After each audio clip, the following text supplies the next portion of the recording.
오늘은 위암에 대해서 살펴보도록 하겠습니다. 한국인의 암 발생 순위 1위가 위암이라고 합니다. 그만큼 빈번하게 발생하는 게 위암이고요. 그래서 많은 사람들이 건강진단 받으실 때 내시경 받으시죠.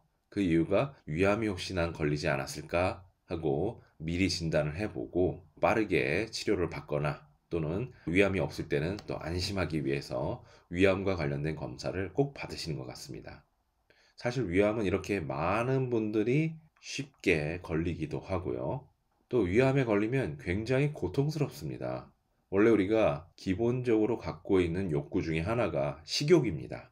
근데 위암에 걸리면 먹는 것을 제대로 먹을 수 없기 때문에 굉장히 고통스럽습니다. 그리고 치료받으실 때도 마찬가지입니다. 다른 암과 좀 다르게 위암 같은 경우에는 치료가 굉장히 어렵습니다. 방금 말씀드린 것처럼 인간이 본능적으로 느끼는 욕구인 식욕, 이것을 자제하기가 굉장히 어렵습니다. 치료가 되는 과정에도 조절을 하셔야 되는데 이 조절 조금만 못하면 위암이 쉽게 악화가 되기 때문에 그동안 치료한 게 다 물거품이 되기가 쉽습니다. 공든 탑은 쌓아 올리기는 어렵지만 무너뜨리는 것은 한순간이잖아요. 위암이 바로 그렇습니다. 저 역시도 암 치료를 할 때 많은 실패를 한 게 바로 이 위암입니다. 잘 치료가 되다가도 환자가 제가 주의한 그런 몇 가지 주의를 지키지 않고 어겼을 때 순식간에 다시 악화가 되고 더 이상 돌이킬 수 없는 상태가 되는 것을 자주 봤습니다. 이 식욕을 정말 이기기가 너무 어려운 것 같습니다. 하지만 반드시 치료는 할 수 있습니다. 그러니까 오늘 한번 배우신 대로 잘 따라가서 이 위암을 치료해 보시기 바랍니다. 자, 그러면 위암에 걸리면 어떤 증상이 일어날까요? 위암이라는 것은 위에 생긴 암이죠. 그러다 보니까 소화와 관련된 여러 가지 문제들이 발생할 수 있습니다. 소화가 잘 안 되는 소화불량 상태가 되겠죠. 또 평상시 속쓰림 현상 또는 식사 후 복통 같은 것들이 자주 발생하게 됩니다. 또 심해지기 시작하면은 쉽게 구토하거나 또는 설사, 변비 이런 것들이 모두 위암의 증상이라고 볼 수 있습니다. 그 얘기는 평상시에 위에 문제가 있다라는 뜻이죠. 갑자기 위암이 생기지는 않습니다. 그러니까 평상시 위염이라든지 위궤양이 있으신 분들은 위암에 걸릴 확률이 굉장히 높습니다. 또 이렇게 먹고 소화시키는 것에 문제가 생기다 보니까 급격한 체중 감소도 일어날 수 있습니다. 그리고 위가 문제가 생기니 당연히 식욕이 없어지겠죠. 밥 먹고 싶은 마음도 점점 사라지게 됩니다. 또 위암이 어디에 위치해 있느냐에 따라서 만약에 식도 근처에 위암이 발생했다면 음식물을 삼킬 때 그것이 내려가는 것이 잘 걸리고 곤란한 느낌이 들기 시작합니다. 거북해지죠. 음식물을 먹을 때마다. 심지어는 물을 삼킬 때도 거북한 느낌이 날 수 있습니다. 또 위암이 커지고 거기에서 출혈이 나기 시작하면 혈변을 보실 수 있습니다. 특히 빨간색 혈변이라기보다는 검은색 혈변을 보시게 됩니다. 그러면 대부분 내가 위에 문제가 있구나 또는 위암에 걸렸을 가능성이 있구나 라고 생각해 볼 수 있습니다. 그러면 왜 위암에 걸릴까요? 방금 증상을 살펴보시면서도 어느 정도 이해는 하셨겠지만 평상시 위에 문제가 있는 분들이 쉽게 위암에 걸립니다. 예를 들어서 위염이나 위궤양을 앓고 계신 분들은 위암에 걸릴 확률이 굉장히 높습니다. 또한 위는 우리가 먹고 소화시키는 것과 굉장히 밀접한 관련이 있잖아요. 그러다 보니까 잘못된 식생활 습관이 위암을 불러올 수 있습니다. 예를 들어서 폭식을 한다든지 야식을 수시로 한다든지 또는 식사할 때 급하게 먹는 습관이 있다든지 그리고 정해진 시간이 아니라 아무 때나 식사를 한다든지 배고플 때 먹거나 아니면 바쁘면 안 먹고 시간이 나면 먹는다든지 이렇게 불규칙하게 식사를 한다면 쉽게 암에 걸릴 수 있습니다.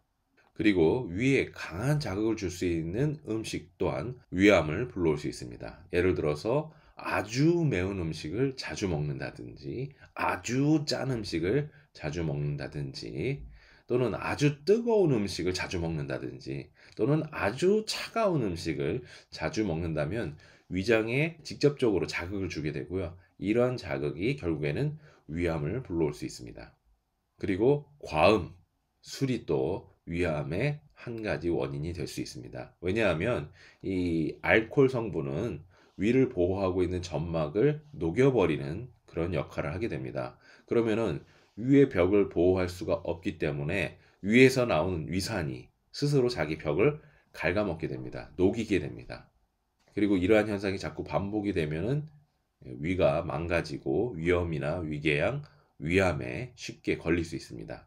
그리고 아이러니하게도 자주 드시는 약이나 건강식품이 또 위에 문제를 주고 위암에 걸리게 할 수 있습니다.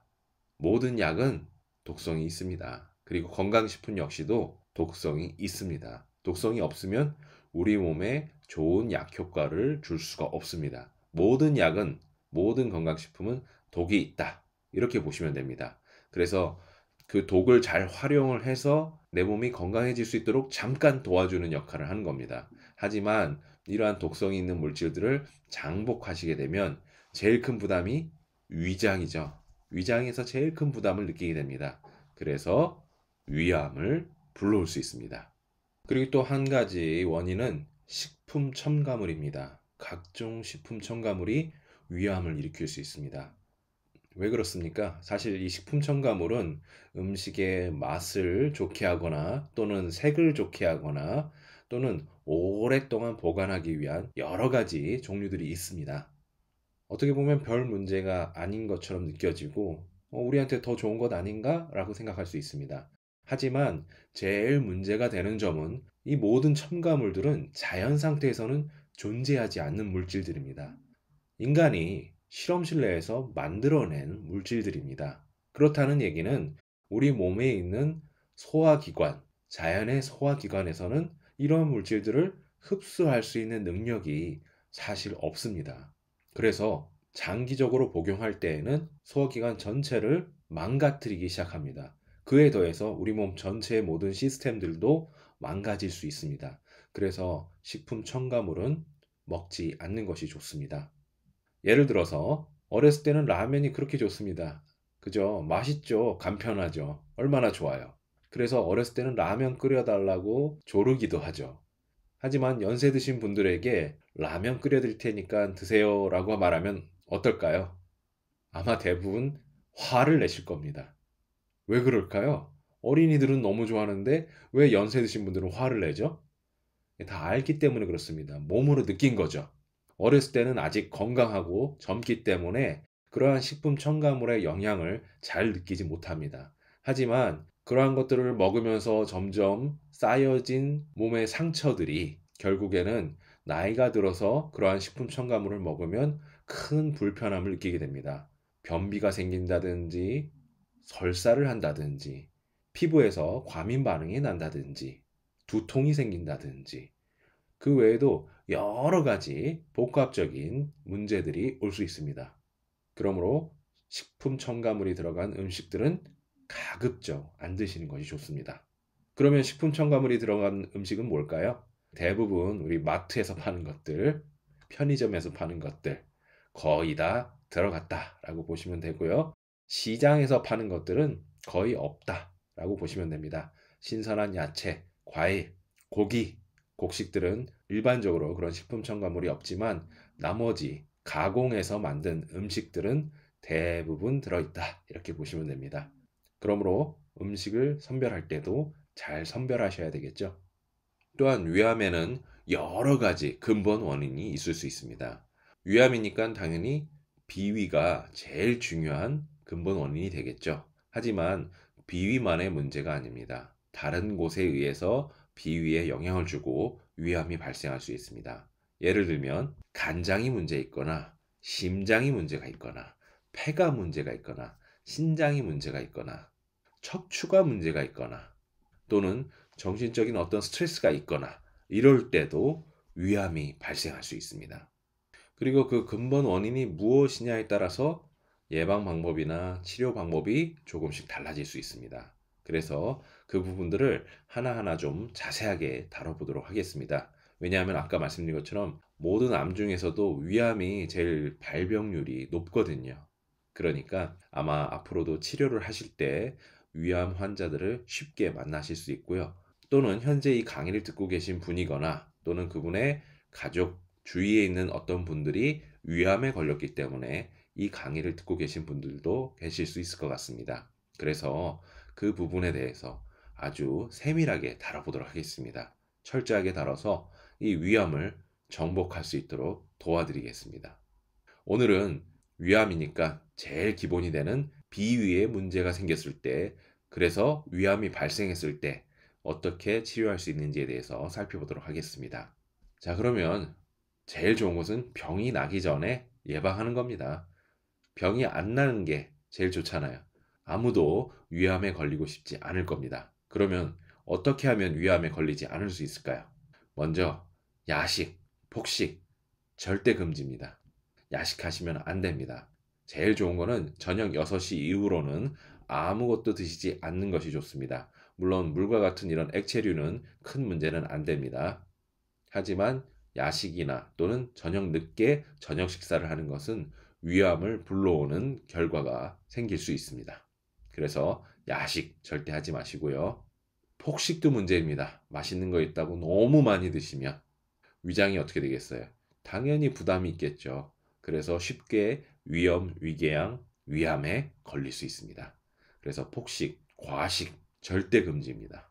그리고 식사하실 때는 천천히 꼭꼭 씹어서 맛을 음미하시면서 드시는 것이 제일 좋습니다. 이렇게 할 때 비위도 소화할 수 있는 준비를 할 수 있고요. 그리고 천천히 음식물이 들어오니까 비위도 부담 없이 소화 흡수를 할 수 있습니다. 그리고 천천히 꼭꼭 씹게 될 때 우리 입안에서 침이 막 나오게 되죠. 이 침이 소화 흡수에도 도움이 되고요. 또한 위암을 치료하는 효과도 있습니다. 예방하는 효과도 있습니다. 그러므로 많은 침을 나오게 만들어주기 위해서 입안에서 꼭꼭 씹어서 천천히 씹어서 삼키시는 것이 좋습니다. 네, 많은 분들이 효소가 좋다고 해가지고 직접 만드시거나 아니면 사서 비싼 효소 사서 건강을 위해서 드시는데요. 사실 꼭꼭 씹어 먹으면 이 입안에서 나오는 침이 오늘 나에게 그리고 이 음식에 맞춘 제일 좋은 효소인 겁니다. 돈 주고 살 수 없는 나에게 맞춤형의 효소입니다. 그 다음에 규칙적인 식사 습관 제일 중요합니다. 한국 사람들은 군대 가면 위장 고친다는 말을 종종 하게 됩니다. 근데 좀 이상하잖아요. 군대 밥이 얼마나 영양가 있는 밥을 주겠습니까? 그런데도 실제로 위장병을 고칩니다. 그 이유는 군대에서는 정해진 시간에 규칙적으로 반드시 식사를 해야 됩니다. 그 시간 외에는 식사를 할 수가 없습니다. 그리고 운동도 열심히 하게 되죠. 그러다 보니까 위장병을 고치게 되는 겁니다. 그래서 규칙적인 식사 습관, 정해진 시간에 딱딱 드시는 것이 제일 중요합니다. 더 극단적인 말로 하면요. 몸에 좋지 않은 음식이라 하더라도 규칙적으로 드시면은 몸에 좋을 수 있습니다. 또 몸에 굉장히 좋은 고급 음식을 드신다 하더라도 불규칙적으로 드시면은 오히려 위암을 불러올 수 있습니다. 그다음 아까 말씀드린 강한 자극의 음식은 피하는 것이 좋습니다. 너무 맵거나 너무 짜거나 너무 뜨겁거나 너무 차거나 이 너무 짜가 들어가는 건 다 피하는 것이 좋습니다. 적절하게 맵고 또 간이 딱 맞고 적당한 온도, 우리 체온과 거의 비슷한 온도의 따뜻한 이러한 식사를 하시게 된다면 위암을 예방할 수 있습니다. 그리고 위암 걸리고 싶지 않다면 제일 좋은 거는 금주입니다.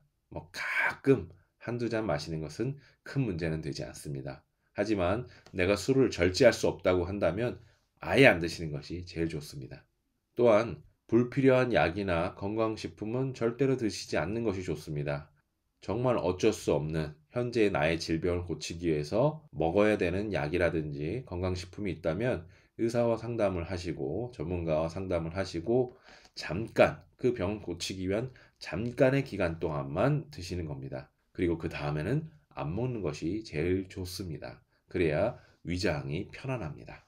종종 너무 많은 약이나 아니면 독한 약을 먹으면서 또 위장을 보호하는 위장 보호제나 소화제를 함께 드시는 이런 경우가 있는데요. 정말 안타까운 일입니다. 그러한 일이 발생하지 않도록 미리미리 우리의 몸을 잘 관리하시는 것이 좋고요. 또 어쩔 수 없이 먹어야 된다면 잠깐 신속히 그 병을 치료하는 동안만 잠깐 드신다. 이렇게 결심을 하셔야 됩니다. 또한 앞에서 말씀드린 것처럼 식품 첨가물이 들어있는 모든 음식은 드시지 않는 것이 좋습니다. 대부분의 가공식품들에는 식품 첨가물이 들어있기 때문에 꼼꼼하게 확인하시고 드시는 것이 좋습니다. 만약에 그런 것들이 들어있으면 절대로 드시지 마세요. 또 음식점에서 파는 음식들도 대부분 식품 첨가물이 들어있습니다. 이건 역시도 꼼꼼하게 확인하시고, 만약에 확인이 불가능하다면 제일 좋은 것은 집에서 내가 안심할 수 있는 먹거리로 만든 음식을 먹는 겁니다. 자, 그러면 이미 위암에 걸렸습니다. 어떻게 해야 될까요? 먼저 지압으로 치료를 할 수 있습니다. 위, 소화와 관련된 문제죠. 그러니까 자, 지금부터는 침뜸을 이용해서 본격적으로 어떻게 치료할 수 있는지 그 방법에 대해서 살펴보도록 하겠습니다. 계속해서 이어지는 강의를 듣고 싶으시면 위에 있는 QR코드를 핸드폰으로 찍어 보시기 바랍니다. 그러면 어떻게 계속 보실 수 있는지 안내를 보실 수 있습니다. 또는 아래에 있는 카톡으로 연락해 주시기 바랍니다. 그러면 관련된 안내장을 보내드리도록 하겠습니다.